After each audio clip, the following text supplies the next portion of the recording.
बिल्कुल भाई, कॉपी और पेन ओपन करके बैठ जाइए। और हाँ भाई, गुड इवनिंग गुड इवनिंग। लेकिन आज की क्लास है फिनॉल संबंधित, यानी कि आप जानते हो अल्कोहल, फिनॉल और ईथर। इसमें सबसे महत्वपूर्ण यह रहेगा कि भाई इसके इंपॉर्टेंट रिएक्शंस आते हैं, फिनॉल के इंपॉर्टेंट रिएक्शंस आते हैं। सबसे पहली बात है कि फिनॉल क्या है। बहुत सारे इंपॉर्टेंट प्रश्नों को फिर लास्ट में, इस चैप्टर के लास्ट में लेके आएंगे, जो प्रश्न आपके प्रीवियस ईयर एग्जामिनेशन में आया हुआ था, तो उन सबको लेकर के फिर कंप्लीट करेंगे इस चैप्टर को। लेकिन एक एक करके हम देखते हैं। अल्कोहल के कुछ महत्वपूर्ण चीजों को हमने देख लिया है, फिर इसके बाद अब है फिनॉल की बात, और फिनॉल के बाद हम ईथर देखेंगे। ईथर के बाद हम इंपॉर्टेंट क्वेश्चंस देखेंगे जो प्रीवियस एग्जामिनेशन में आया था आप सबके, और किस तरह के प्रश्न आपके एग्जाम में आ सकते हैं। लेकिन याद रखना, फिनॉल में बहुत सारी चीजें हैं जो आपके लिए बहुत इंपॉर्टेंट होगा। वो क्या होगा मैं आखिरी तक बताऊंगा आपको, तो आप शुरू से अंत तक बने रहें। अगर क्लास आपको अच्छा लगता है तो बिल्कुल लाइक करें और अपने दोस्तों को जरूर शेयर करें। आज की वीडियो शेयर कर सकते हैं आप। और दूसरी बात कि जब भी कोई वीडियो शेयर करते हैं अपने दोस्तों को, तो बिल्कुल इस बात का ध्यान रखें कि हमेशा किसी लेक्चर का फर्स्ट वीडियो से किया करें। फिलहाल ये फिनॉल आपके लिए भी ये फर्स्ट लेक्चर ही माना जाएगा, लेकिन लेक्चर नंबर 1 से अगर स्टार्ट करते हैं तो उस दोस्त के लिए भी अच्छा होता है, आपके लिए भी अच्छा होता है। पहली बात ये हुई। और दूसरी बात ये है कि भाई आप अच्छे से तैयारी करते जाइए, मेहनत करते रहिए, मेहनत से कभी पीछे ना हटे, अन्यथा कमजोर पड़ते जाएंगे। पहला शब्द है फिनॉल। फिनॉल क्या है? फिनॉल क्या है? फिनॉल है C6H5OH। बेंजीन से एक हाइड्रोजन हटा करके OH जुड़ा हुआ है। इसका संरचना सूत्र ये है फिनॉल। इसे कहते हैं फिनॉल। हम आगे बढ़ें, फिनॉल को हम समझते हैं। चलिए, मैंने अभी जैसे कि बताया कि फिनॉल है C6H5OH। संरचना सूत्र के लिए हम इस बात का ध्यान रखें,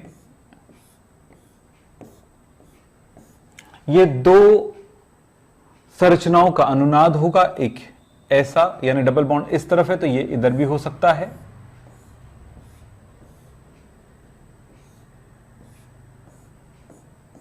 हम ऐसा भी लिख सकते हैं। और याद रखना, ये दोनों संरचना एक दूसरे के अनुनादी हैं, इसलिए इसके अनुनाद संकर संरचना हम कुछ इस तरह से भी इनको लिख सकते हैं।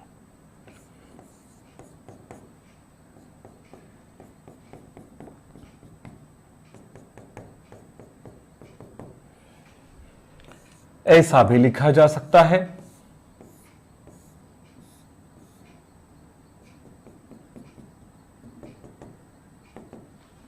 ऐसा भी लिखा जा सकता है।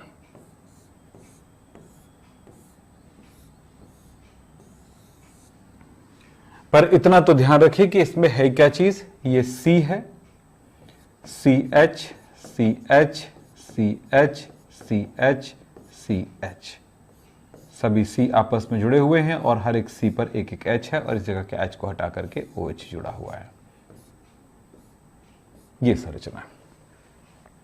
तो फिलहाल हम ऐसे ही लिखते चलेंगे, और अब ध्यान रखिएगा इस जगह पे CH है। यह है फिनॉल की संरचना। अब हम बात करते हैं फिनॉल हम बनाए कैसे। फिनॉल बनाने की विधि में हम आपको डाउ प्रक्रम बताते हैं। डाउ प्रक्रम में क्या होता है, क्लोरोबेंजीन की अभिक्रिया यहां पर 320 एटमॉस्फेरिक प्रेशर और 623 केल्विन तापमान पर अगर NaOH के साथ कराया जाए तो हमें फिनॉल प्राप्त होता है। तो बिल्कुल सिंपल रिएक्शन है। क्या बोला मैंने यहां पर बताया, तो क्लोरोबेंजीन, ये देखिए क्लोरोबेंजीन है, इसको क्या कहते हैं, क्लोरोबेंजीन।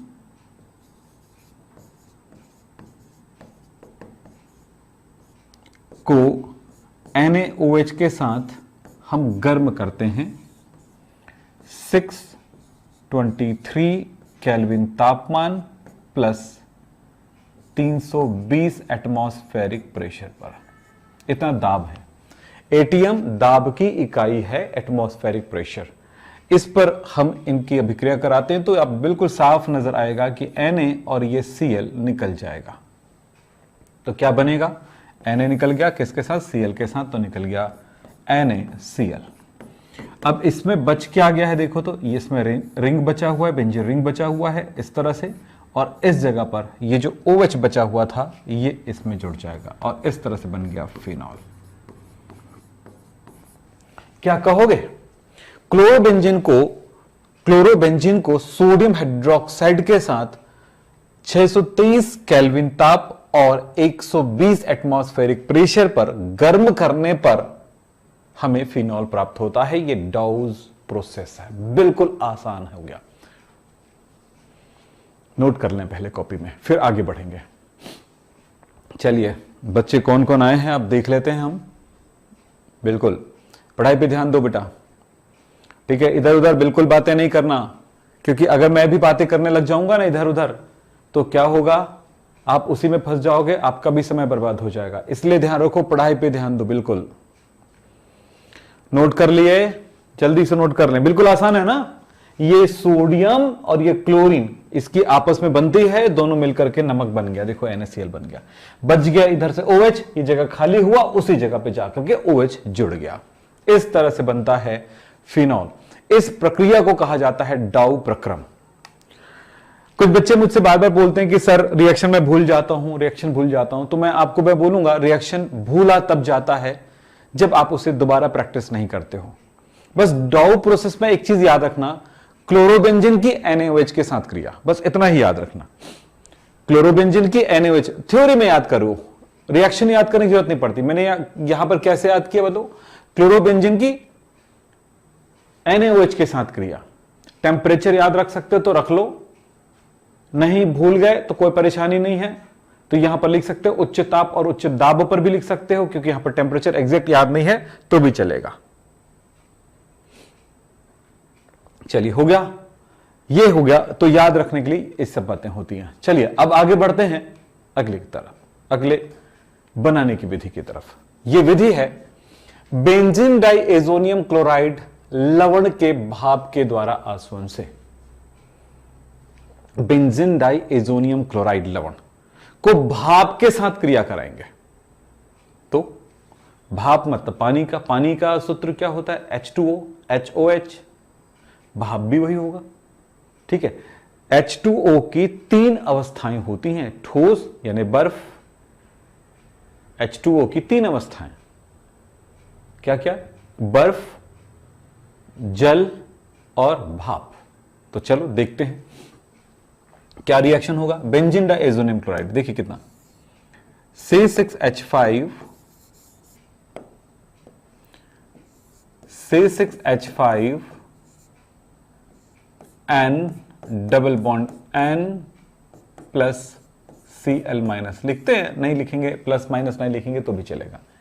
इसको भाप के साथ रिएक्शन कराएंगे, HOH यानी पानी के साथ।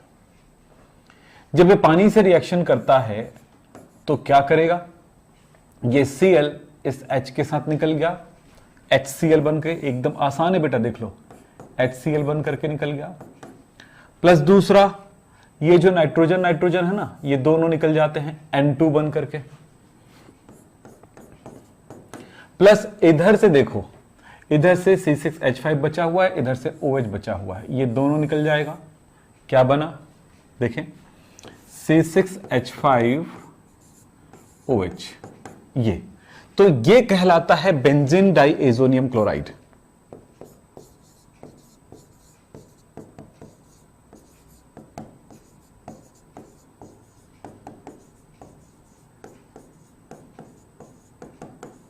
ये बेंजीन डाइएजोनियम क्लोराइड। इसको और दूसरे तरह से लिख सकते हो आप चाहो तो, N double bond N Cl, इस तरह भी लिख सकते हो। इसको किन के साथ अभिक्रिया करा रहे हो, भाप के साथ अभिक्रिया करा रहे हो, भाप यानी पानी। ये लीजिए स्टीम, ये Cl निकल जाएगा इस H के साथ, HCl, प्लस ये नाइट्रोजन निकल जाएगा N2 के रूप में, प्लस क्या बच गया, इधर से OH बचा है, बाकी इतना हिस्सा बचा है, तो बन गया फिनॉल।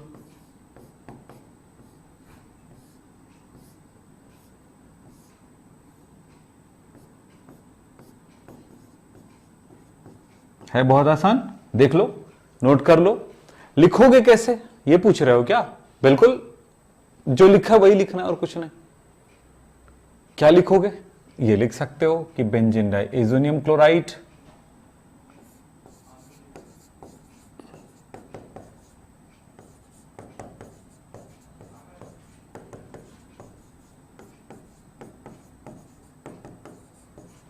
क्लोराइड लवण में भाप प्रवाहित करने पर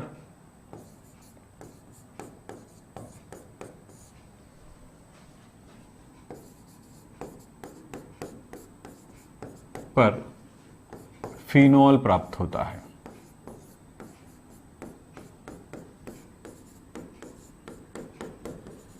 ऐसा लिख सकते हो आप।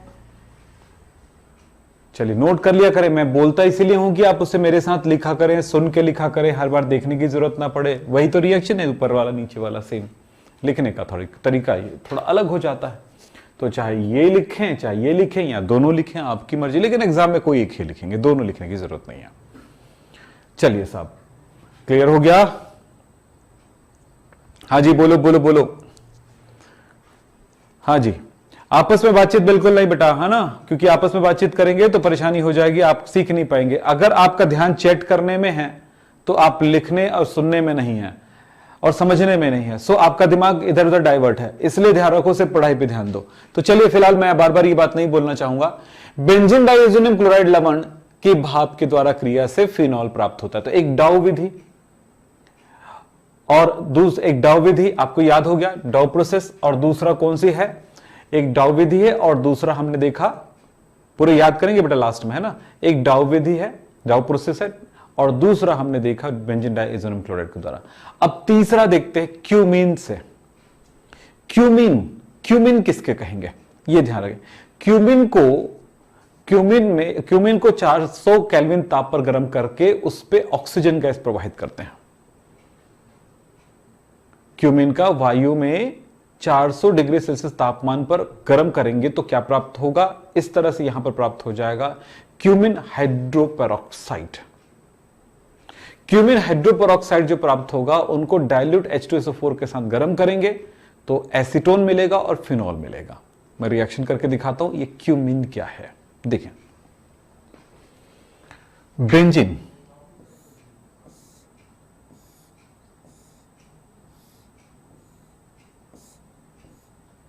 बेंजीन पर C होगा और C पर 2 बार CH3 होगा इस तरह से, और एक H होगा। इसको कहा जाता है क्यूमीन।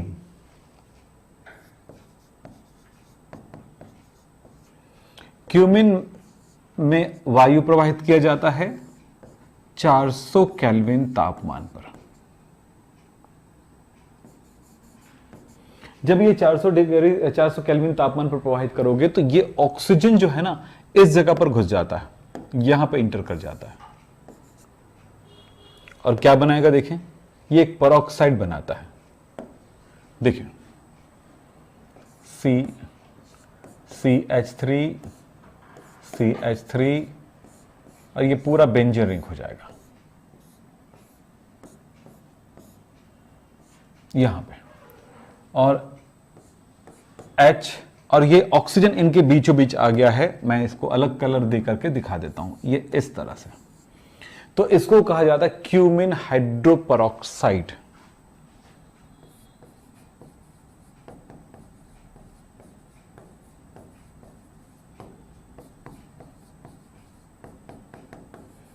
तो इस गैस को इसके साथ रिएक्शन कराने पर ये वाला पदार्थ प्राप्त होता है, ऑक्सीजन इस जगह पे एंटर कर जाता है। ये इसकी गुण है।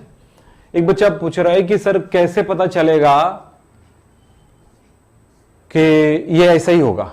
ये आपको अभी जानना है, ऐसा होता है इसलिए हम उस चीज को दर्शा रहे हैं, समझ रहे हैं? ऐसा होता है इसलिए हम इसको दर्शा रहे हैं। यहां इसके पीछे कैसा क्यों होगा, क्यों के लिए अभी नहीं आ सकते, क्यों का जो सवाल है वो अभी बहुत कुछ सीखने के बाद ही पॉसिबल होता है। तो अभी इतना जानिए कि ऐसा होता है। जैसे कि मैं अगर बोलूं कि भाई हर चीज का कारण होता है, तो फिर कारण हम बता सकते हैं, कारण सोच सकते हैं, लेकिन उसमें वो बात फैल जाएगी, लंबी हो जाएगी।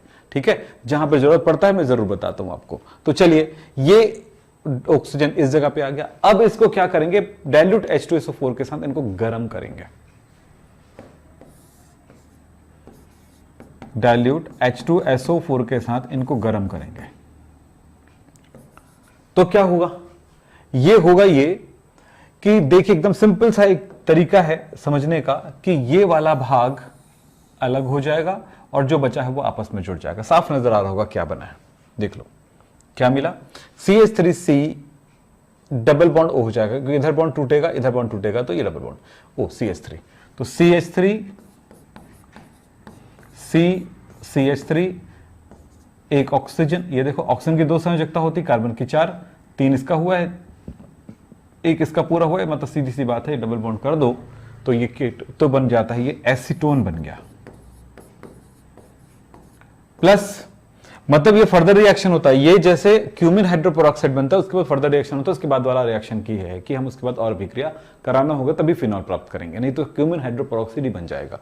इसके साथ गर्म करें इस पदार्थ को तो ये बना, और अब जो बचा हुआ उसको आपस में जोड़ दें तो दिख रहा है आपको क्या, फिनॉल। इस तरह से यहां पर हमें मिला फिनॉल। तो इस बात को कहने के लिए आप कैसे कह सकते हो, क्यूमिन बस को याद रखना है, क्यूमिन बस को याद रखना है। क्यूमिन से बनाने के लिए फिनॉल बनाने के तरीके में क्यूमिन के संरचना सूत्र को याद रखना है कि क्यूमिन में क्या होता है, बेंजीन, बेंजीन पे कार्बन पर 2 CH3 और एक OH सॉरी एक H जुड़ा हुआ है, मतलब एक एक्चुअली टाल्विन पर 2 मिथाइल जुड़ा हुआ है। ठीक है, अब ये बड़ा लंबा हो जाएगा ऐसे सोचने, बस एक संरचना याद करने के लिए आपको मैंने ऐसा कहा है। फिर इसकी क्रिया कराए ऑक्सीजन से, 400 केल्विन तापमान पर ऑक्सीजन गैस को प्रवाहित किया। अब पूरी बातों को कहें तो कैसे कहेंगे, देखिए 400 केल्विन तापमान पर क्यूमिन पर वायु प्रवाहित करने पर क्यूमिन हाइड्रोपेरोक्साइड बनता है, ये कहेंगे बिल्कुल यहां की प्रोसेस हो गया। क्या बोला, 400 केल्विन तापमान पर क्यूमिन पर ऑक्सीजन की क्रिया कराने पर हमें क्यूमिन पेरोक्साइड प्राप्त होता है। और अब क्या लिखोगे, क्यूमिन पेरोक्साइड को डाइल्यूट H2SO4 के साथ गर्म करने पर एसीटोन तथा फिनॉल प्राप्त होता है। लिख दें, ये ले भैया लिख दें, नोट कर लीजिए।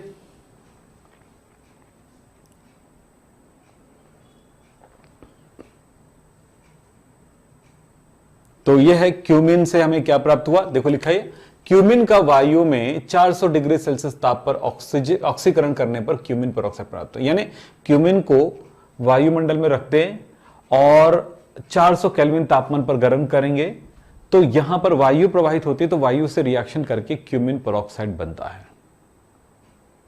जिसको तनु H2SO4 के साथ गर्म करने पर अपघटित होकर एसीटोन प्राप्त होता है, यानी ये टूट जाता है, इनके साथ रिएक्शन नहीं करती, टूट जाता है, अलग अलग, देखो ये अलग हो गया, इतना पार्ट अलग होकर जुड़ गया, तो ये बन जाता है क्यूमिन, ये आप लास्ट में फिनॉल प्राप्त होता है। तो इस तरह से फिनॉल और एसीटोन प्राप्त होता है। चलिए साहब, अब आगे बढ़ते हैं, रेसिंग विधि। रेसिंग विधि बेटा, रेसिंग विधि 2 पदों में संपन्न होती है। इसमें पहले यह होता है कि बेंजीन से क्लोरोबेंजीन बनाया जाता है। मैं बोला उसको सुनेंगे बस। मैं ऐसा पहले क्यों बोलता हूं, बिना लिखे क्यों बोलता हूं, क्योंकि आपका दिमाग कितना सुना है, अभी क्या सुने आपने, बताओ तो जरा, क्या सुने आपने, बोलो जल्दी से। बेटा चैट का उपयोग सिर्फ इसीलिए करें कि आपको जो क्वेश्चन क्रॉस क्वेश्चन किया जाता है उसका जवाब दे सके, है ना। तो बताओ कि आपको मैंने क्या बताया, 2 पद हैं, पहला बेंजीन से क्लोरोबेंजीन बनाना और क्लोरोबेंजीन से फिनॉल बनाना। बेंजीन से क्लोरोबेंजीन कैसे बना सकते हो, कॉपर धातु हमने यहां पर लेने हैं उत्प्रेरक के रूप में। ये उत्प्रेरक की उपस्थिति में हम बेंजीन और HCl पर वायु प्रवाहित करते हैं। बेंजीन में HCl और वायु के मिश्रण को प्रवाहित करते हैं तो हमें क्लोरोबेंजीन प्राप्त होता है। मैं यहां पर दिखाना चाहूंगा, तो ये लाइन मैं यहां पर लिख के रखा हूं, तो देखिए क्या है। बेंजीन को ये प्रथम पद हुआ,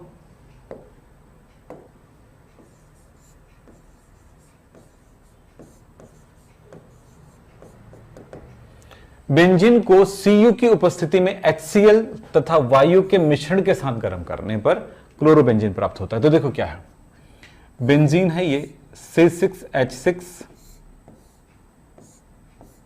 अब इसमें मैंने क्या लिया, HCl लिया और क्या लिया, वायु लिया।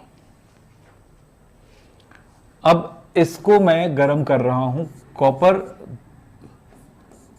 उत्प्रेरक की उपस्थिति में। तो देखिएगा क्या क्या हुआ है। इस जगह का एक H, आप जानते हो इस जगह पे H होता है, दूसरा H ये और एक ऑक्सीजन ये और ये। एक ही ऑक्सीजन यूज करना है हमें, सो हमने लिखा हाफ। हाफ लिखने का मतलब क्या हुआ, हाफ O2 का मतलब हुआ 2 ये 2 से गुणा हो गया तो 2/2 यानी कि एक ऑक्सीजन। चलिए यहां पर क्या हुआ बताओ, तो इससे निकल गया पानी और बच क्या गया, देखिए बेंजीन रिंग है, ये लीजिए, और इस तरफ बचा हुआ एक Cl जो कि जुड़ जाएगा, ये बन गया क्लोरोबेंजीन।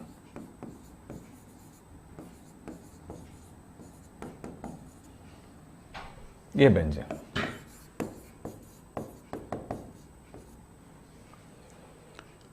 अब दूसरे पद की तरफ चलते हैं कि जो क्लोरोबेंजीन प्राप्त हुआ है, ध्यान रखना रेसिंग विधि में 2 पार्ट है।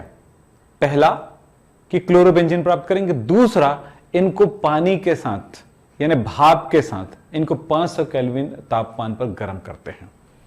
द्वितीय पद,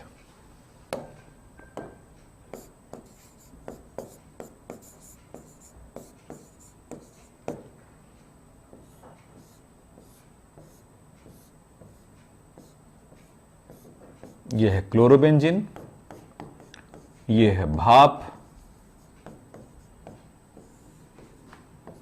500 केल्विन तापमान पर इसको गर्म करेंगे तो क्या होगा, ये Cl और HCl बन गया, प्लस बच गया OH और इधर से बचा है ये C6H5। ये C6H5 वाला भाग, एक्चुअली C6H6 रिंग होता है पूरा, एक H हट गया है इसलिए C6H5 हुआ, इस पे जगह जुड़ गया OH। कौन सा OH, ये वाला। तो ये बन गया फिनॉल, लास्ट में फिनॉल प्राप्त होता है। तो ये 2 पदों में होता है रेसिंग विधि, 2 पदों में संपन्न होती है। देख रहे हैं कितना आसान है। आपने जो जो विधि पढ़े थे उन सारे विधियों को आप एक बार सोच सकते हो। आपने सबसे पहले किस विधि से आपने बनाया था फिनॉल, आपने सबसे पहले आपने फिनॉल बनाया था डॉव प्रोसेस से। डॉव प्रोसेस में क्या हुआ था, क्लोरोबेंजीन और NaOH, या अगर आप भूल गए तो मैं पूरा का पूरा आपके सामने ले आता हूं। चलिए यह है डॉव प्रोसेस, इसमें आपने बनाया था कि इनकी NaOH के साथ क्रिया क्लोरोबेंजीन का। दूसरा आपने किससे किए थे, बेंजीन डाइएजोनियम क्लोराइड से, ये याद रखना। तीसरा आपने कौन सी विधि से किए थे, क्यूमिन से, और चौथा आपने किया है रेसिंग विधि। क्या आप सिर्फ इन विधियों को याद रख करके आप इन सारी चीजों को वापस रिकॉल कर सकते हो?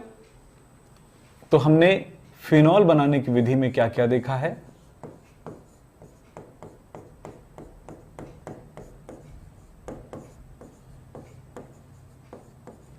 इंपॉर्टेंट विधियां क्या देखे थे, डॉव प्रोसेस, और दूसरा हमने पहले डॉव प्रोसेस देखे थे, और दूसरा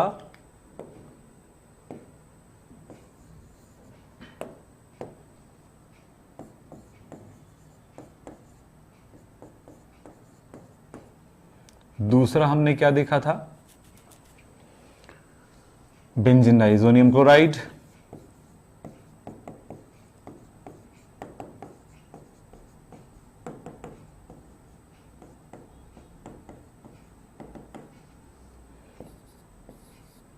तीसरा हमने क्या देखा था, डाउ प्रोसेस और बेंजीन डाइजोनियम क्लोराइड, और क्या देखे थे, क्यूमीन,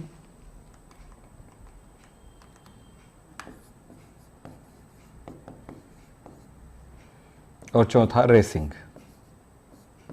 कौन सी विधि, रेसिंग। चलो रेसिंग बनाते हैं। इसमें क्या होता है, क्लोरोबेंजीन C6H5 Cl को NaOH के साथ आपने गर्म किया उच्च दाब पर। इसमें क्या किए थे, C6H5 N2Cl को पानी के साथ आपने गर्म किया, बॉईल किया भाप के साथ।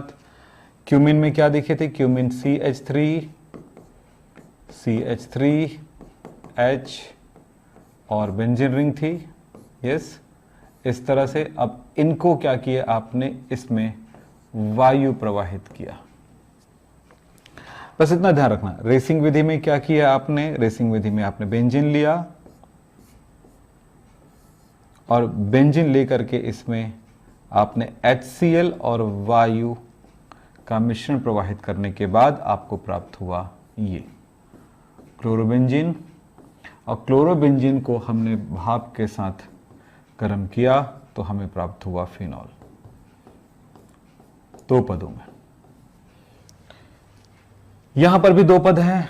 यहां पर क्या होता है, CH3 CCH3 OOH cumin hydroperoxide बनता है इस तरह से। और फिर हमने डाइल्यूट H2SO4 की उपस्थिति में इनको गर्म किया तो ये ब्रेक हो जाता है, एसीटोन CH3COCH3 प्लस बन जाता है फिनॉल C6H5OH। तो बेटा ये सारी विधियां आपके पास हैं। अब ऐसे जब तक ये लाइनें नहीं लिखोगे तब तक आप इसको, जब तक बार बार रिवीजन नहीं करोगे आपके दिमाग से हट जाएगा। तो आपने कितनी विधियां देखा, कितनी विधियां पढ़े, उस पर आपको कोशिश करना है। फिर इसके बाद मैं आपसे बात करता हूं, ऐसा हमने पढ़ लिया आज, फिनॉल के गुण।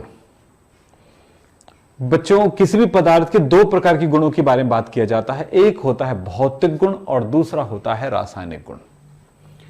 Physical properties and chemical properties, दो प्रकार के गुणों के बारे में बात करते हैं।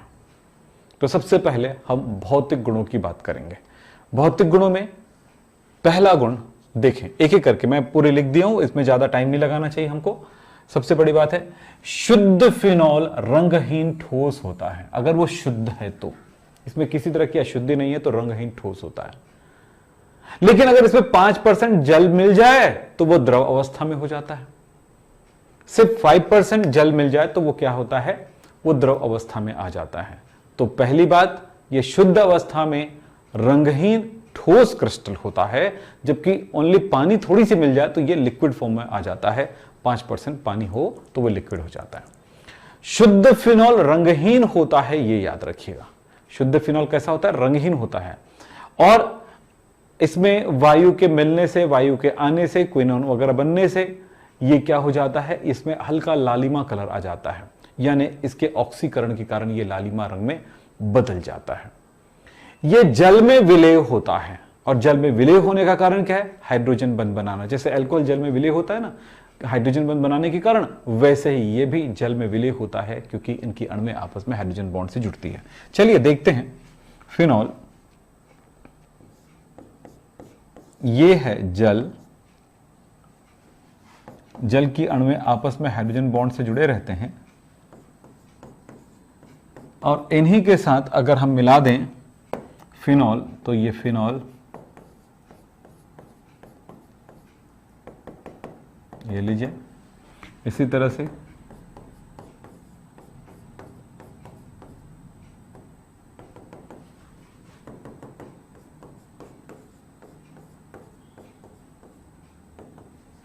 तो ये फिनॉल आपस में, ये है जो डैश लाइन दिख रहा है वो हाइड्रोजन बॉन्ड को दर्शाता है, ये ध्यान रखेंगे।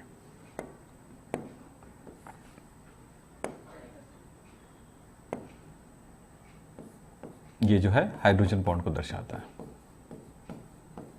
तो जल और फिनॉल दोनों की अणुएं आपस में हाइड्रोजन बॉन्ड से जुड़ी होती हैं, इसलिए ये जल में विलय होता है। जल के अणुओं के साथ ये हाइड्रोजन बॉन्ड बना लेता है, इसलिए ये जल में विलय होता है।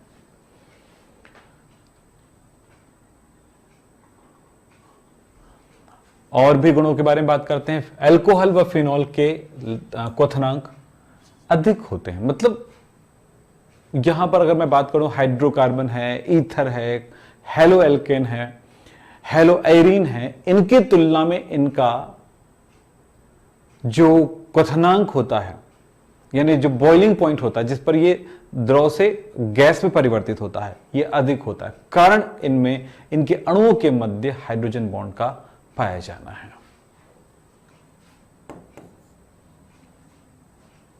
जैसे कि हमने यहां पर लगाया था, ये बात आप यहां पर भी लिख सकते हो, ये स्ट्रक्चर बना सकते हो। फिनॉल हाइड्रोजन बॉन्ड, फिनॉल की अणुएं,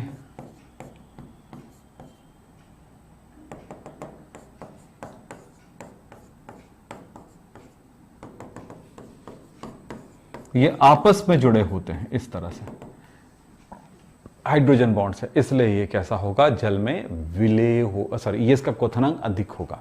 इनको तोड़ना पड़ेगा, अगर गैस में परिवर्तित होना है तो इसके अणुएं एक दूसरे को तोड़ना पड़ेगा, इसलिए ये क्या होता है, तोड़ने के लिए अधिक एनर्जी लगेगी, यानी अधिक तापमान लगेगा। तो अगर हाइड्रोकार्बन होता है तो हाइड्रोकार्बन के अणुओं के मध्य कोई हाइड्रोजन बॉन्ड होता नहीं है। जबकि हेलो एरिन या हेलो एल्केन की बात करते हैं, उसमें इसमें द्विध्रुव आकर्षण बल होता है, जिसकी वजह से वहां पर क्या नहीं होता है, हाइड्रोजन बॉन्ड जैसा ताकतवर बॉन्ड नहीं होता है, इस कारण से वो कम क्वथनांक होते हैं उसके। चलिए, फिलहाल ये बातें मैंने लिख दिया है। फिनॉल के कुछ महत्वपूर्ण रासायनिक गुणों के बारे में हम बात करेंगे। फिनॉल के रासायनिक गुण कुछ महत्वपूर्ण, यानी बहुत ही इंपॉर्टेंट रासायनिक गुण क्या क्या हैं, इसके बारे में बात करेंगे। कुछ याद आ रहा हो, अगर आप पढ़ लिए हो तो, और नहीं तो मैं बताते जाता हूं, आप एक बार देखते जाइएगा। फिलहाल तो एक बार चैट देख लेते हैं।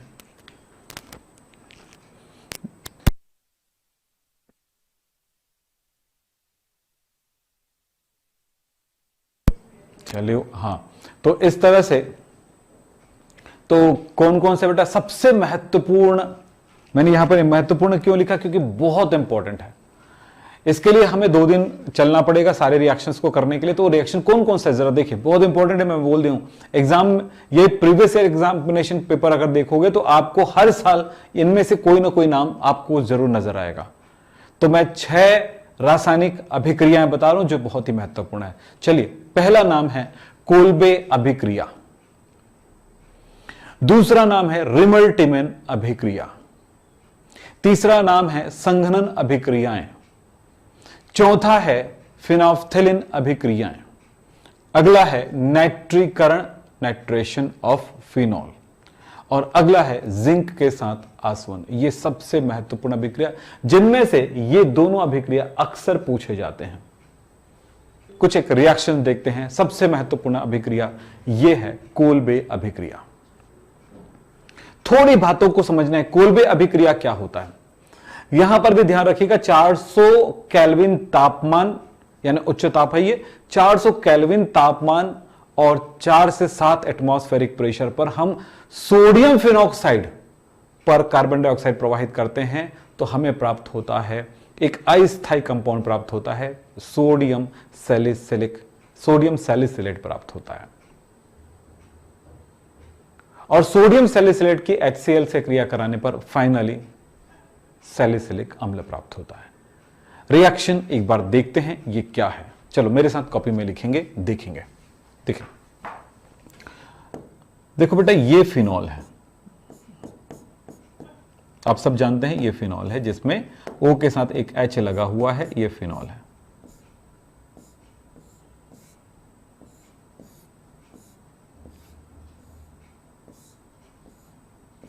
ये फिनॉल है,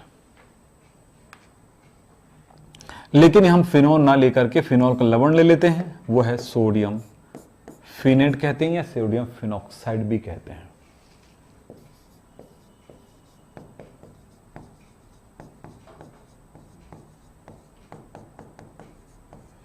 सोडियम फिनॉक्साइड में ऑक्सीजन, कार्बन डाइऑक्साइड गैस प्रवाहित करते हैं। CO2। इतना ही चीज याद रखना है कोल्बे स्मिथ अभिक्रिया में, अपने आप इसके आगे की अभिक्रिया आप खुद कर पाओगे। होगा क्या, जरा समझे। आप जानते हो सब जगह पे CH है, तो ऑर्थो पोजिशन या पैरा पोजिशन पर ही रिएक्शन होगा। ये CO2 इसमें एंटर कर जाएगा। ये CO2 कहां पे एंटर कर जाएगा, इस जगह पर। देखो क्या बनेगा, 400 केल्विन ताप और 4 से 7 एटमॉस्फेरिक प्रेशर पर, यानी दाब की इकाई है भाई एटमॉस्फेरिक, ATM, वायुमंडलीय दाब। इसमें क्या होगा, ये देखें ONA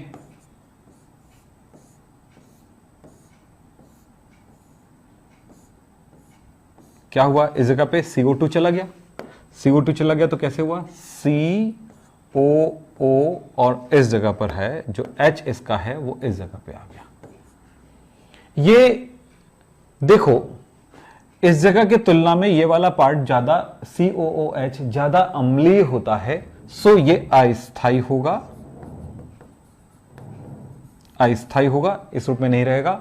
ये बहुत ही अस्थायी मतलब आगे रिएक्शन कर जाएगा अपने आप, ये फास्ट रिएक्शन। तो ये इसका H इसमें चला आएगा सोडियम की जगह और सोडियम चला आएगा इस H की जगह। तो देखो क्या बना, OH हो गया और क्या हो गया, इधर सोडियम इस जगह पे आ जाएगा, COONA। ये कहलाता है सोडियम सैलिसिलेट। ये सैलिसिलिक एसिड से पार्ट है, तो सोडियम सैलिसिलेट कहलाता है।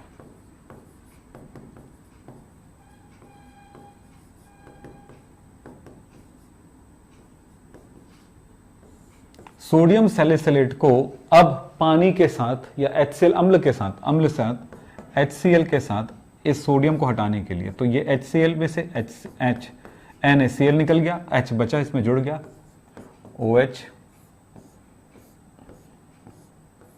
बस इस अभिक्रिया को कई बार प्रैक्टिस में लो और बन गया ये ऑर्थोसैलिसिलेट।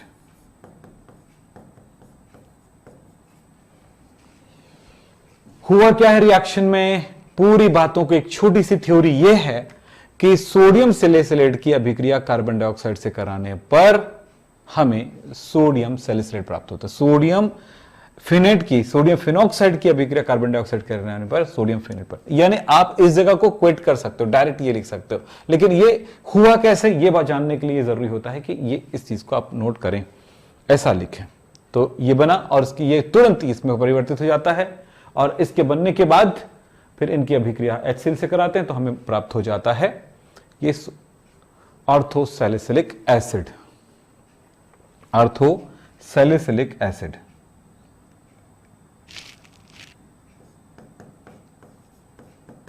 इस तरह से थ्योरी बहुत इंपॉर्टेंट रिएक्शन है, बहुत इंपॉर्टेंट है ये, वेरी इंपॉर्टेंट। चट दिखाओ।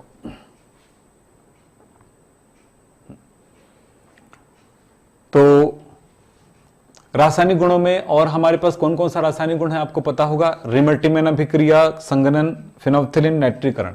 इन अभिक्रियाओं को एक बार आप पढ़ के आइए, आपके लिए होमवर्क है। और इन अभिक्रियाओं को करने के बाद हम देखेंगे बहुत अच्छे से, तो इनको आप जितना मैंने रिएक्शन कराए हैं सारे रिएक्शन एक बार पढ़ के आएंगे, तो अगले क्लास में हम देखेंगे इन अभिक्रियाओं को। लेकिन जितनी पढ़े हैं उन सब पे प्रैक्टिस करना है। बहुत, हर एक चैप्टर में बहुत सारी गहराई होती, बहुत सारी बातें सीखना होता है। याद रखें, कभी चैप्टर को ये मत सोचो कंप्लीट हो गया, बहुत कुछ पढ़ना होता है। इसलिए आपको हमेशा कहते हैं कि बच्चों हमेशा एक सही तरीके से पढ़ाई जरूर करिए, रेगुलर करिए, तभी जाकर के आप सीख पाएंगे, अन्यथा मुश्किल है बहुत कुछ सीख पाना। आज की बात यहीं पे समाप्त करते हैं। नमस्कार, धन्यवाद।